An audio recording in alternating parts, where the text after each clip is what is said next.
Godzilla being re-released in theaters this week, I think there's no better time to address this topic which has been on my mind for a while. Godzilla is a classic and constantly evolving, no pun intended, cinematic superstar who has been trampling cities since 1954. Throughout its many iterations, his appearance, abilities, and personality has seen much variation, but one thing that has maintained consistency is that Godzilla arises from the ocean.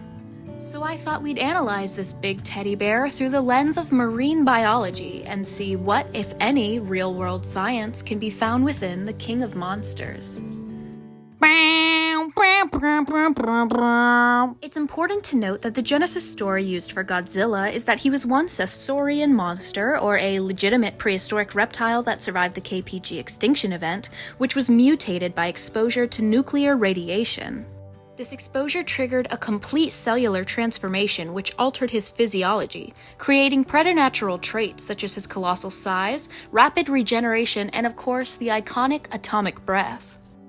Everyone's favorite part, right? Well, I'd like to rule out this element and just inspect him as a regular old animal. I know the trope is deeply fascinating. If they ever dropped a bomb on America, my dog would turn into a giant Beowulf and protect me from the terrorists. But no. Take Chernobyl, for instance. Animals have indeed been mutated, but in rather detrimental ways than epic. Many birds have been found to have smaller brains, malformed sperm, just like your father, and abnormally formed feathers. Animals used in agricultural settings have faced severe deformities, such as extra appendages, reduced size, facial malformations, and abnormal coloring.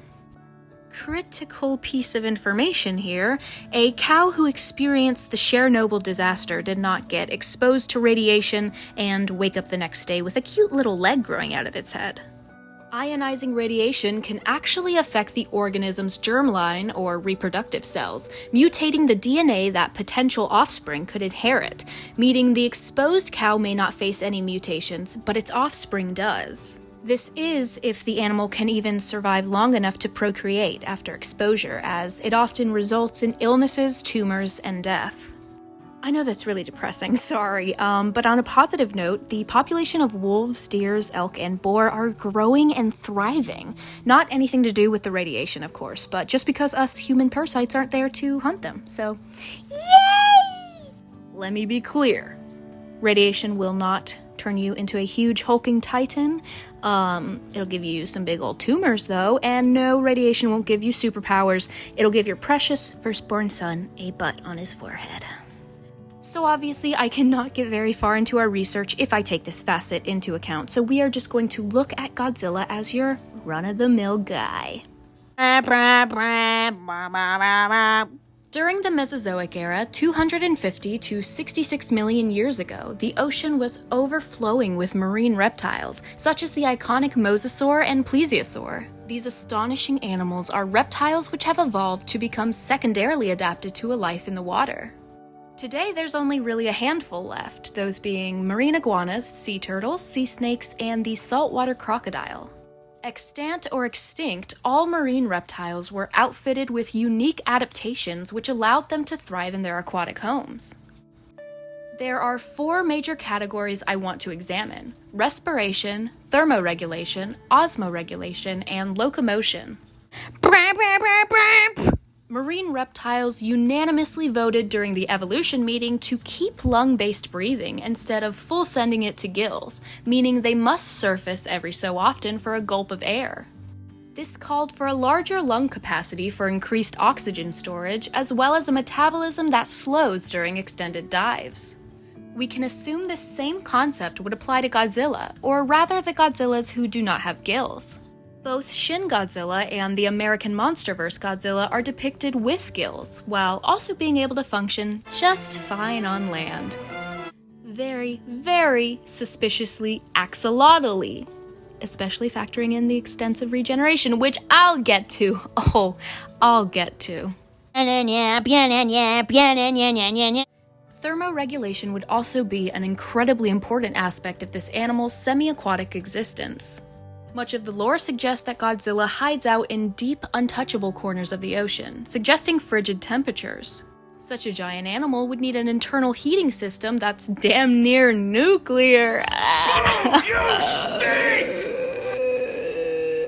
But I'm not factoring that in, so moving on. We can look to another massive marine reptile for answers, the mosasaur. While we associate reptiles with being ectothermic or cold-blooded, Mr. Mosasaur is currently theorized to have been endothermic like us humans, able to generate its own body heat via its metabolism. Fossil evidence including blubber fat deposits found in related marine reptiles suggest that they also may have relied on insulation to keep them warm in deep waters. Insulation is something that Godzilla luckily has no shortage of. That is, until Ozempic got popularized in America. Osmoregulation is a whole thing. I actually have a video pertaining to it if you want. Marine reptiles must manage their internal salt-to-water ratio, which is especially crucial when living in a saltwater environment. Marine iguanas, one of the inspirations for Godzilla, use specialized salt glands in their nostrils to kind of sneeze out excess salt. Godzilla is known to have a little bit of a sneeze.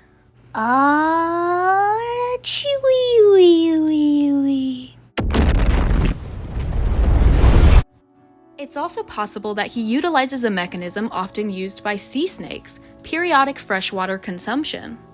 Mosasaurs too are speculated to have migrated to estuaries to consume fresh water in order to maintain an internal salt balance. While I've never seen Godzilla drinking an Evian, I've never not seen it either. We all know the meme, and it brings up an extremely valid confusion about Godzilla's aquatic locomotion mechanism. Godzilla is a very bulky animal with interesting proportions, to say the least. Not exactly the hydrodynamic, streamlined saltwater crocodile that we see his swim pattern emulate at times, but his powerful, giant tail seems to make up for it. Using a side-to-side motion akin to crocodiles and alligators, he is able to propel himself forward with major intensity and speed.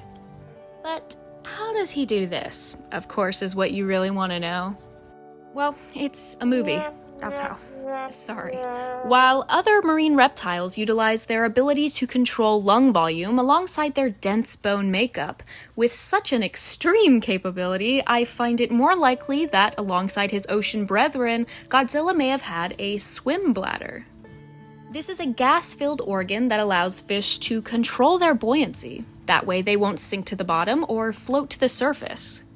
It is really an amazing adaptation, being able to deflate or inflate whenever needed to adjust the animal's density. It's possible that Godzilla's swim bladder is capable of adjusting his center of gravity enough to enable him to bob around at the surface like that. He could also be kicking his cute little tootsies to keep himself afloat. We have quite a vast range when it comes to the size that Godzilla has been depicted as, but even at his smallest, he is giant.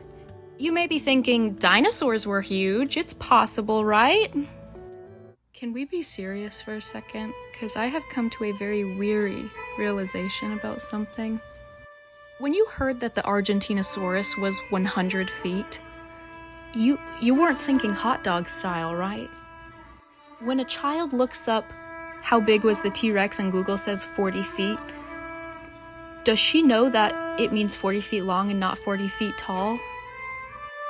Because sometimes when I hear how people conceptualize dinosaurs in their minds, I get worried. The T-Rex was 12 feet tall, you guys know that, right?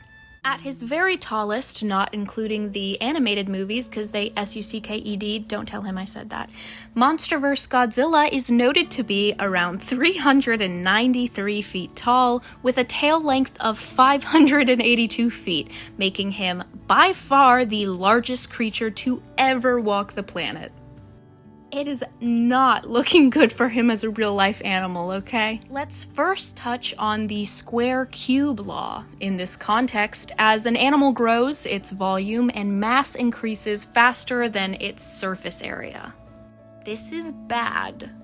We can see this detriment perfectly in Shin Godzilla, as he is a perpetual vessel of suffering due to his constant and rapid evolution. I Honestly, cry every time at the end when he's frozen. Shin Godzilla is my Marley in me. I don't even want to talk about it because it makes me too sad that he passes away. Or does he? The larger an organism gets, the more difficult it becomes to move, breathe, and thermoregulate. Truthfully, just existing this big, he would be crushed under his own weight. And don't tell him I said that because he obviously is having some disordered eating patterns, and I don't want to exacerbate that. This is, of course, unless he was made out of some super miraculously dense biologic material, which he was, as it is stated that his bones are stronger than anything humans could ever create. In real life, the biggest animal to ever grace the earth is the blue whale. Its survival is enabled by its keenly evolved buoyancy-based movements, energy-efficient feeding, and adaptive breathing. Not to mention that the water carries its immense weight. Regarding that last reason, a marine Godzilla is more plausible than a terrestrial one. But in such a case, he'd be less biologically comparable to a blue whale and more similar to, like, a submarine, I guess. As we have submitted to, scientifically, Godzilla just has a completely unprecedented and currently unexplainable skeletal and muscular system, impenetrable joints, oh my god, I can't even imagine how his knees feel, and a metabolism and circulatory system that just defies what us loser humans can scientifically reckon with at this point in time, which allows him to be BFFs with us here on land. Regeneration is one of those things that even as a woman in STEM, aka a mentally disintegrating college student, I just go, yeah, that's magic. There are just some elements of science that transcend data and explanation for me and goes into the, wow, the world is so amazing and beautiful, there's magic all around us territory, you know? Regeneration is a biological ability which allows lost or damaged tissues to regrow. There are two major types. Epimorphic regeneration, like full send regrowth, such as when a lizard's tail grows back completely, or compensatory regeneration, which is some regrowth without a complete replacement. For example, if you have one kidney removed, the remaining kidney will kick it into overdrive and divide and enlarge itself to increase the overall mass and function. Godzilla is no stranger to this biological mechanism. He is so acquainted, in fact, that even after shattering into a bajillion pieces because his entire brain was destroyed, we are getting a -2. -1 is my all-time favorite movie. I can't wait. I'm gonna freak the fuck out. In our world, I would give the title of Regeneration Queen to the axolotl. They are impeccable in their craft. It's honestly bizarre. Oh, hey, Mr. Sea Star, you can grow your arm back? That's cool, but I can regrow my limbs, my spinal cord, my heart tissue, and parts of my brain. Not only this, but I can do it in a fashion that leaves no scar and is a perfect replication. Huh? As you can imagine, scientists are very interested in these sweet animals for their value in medical science, but I don't support animal testing, so I don't want to talk about it. Axolotls rely on stem cells and blastema, which are these masses of regrowing cells for their insane regeneration. So, Godzilla dinosaur? No. Godzilla iguana? No. I say Godzilla crazy-ass axolotl. The end. Guys, he eats bombs. He eats bombs. I can't go there. I don't even know where to begin. And I'm done talking about the bombardier beetle. Okay, I'm just gonna say it. Are you guys not tired of hearing about it? I'm tired of hearing about it, okay? We get it. It shits damn projectile fire shark dookie acid out of its butthole. Enough! Okay, spitting cobra? No, I don't think that's comparable. Electric eel? Kind of. Ish. No, but not really. There is no biological defense mechanism that can really size up to having atomic breath, you know? He eats bombs.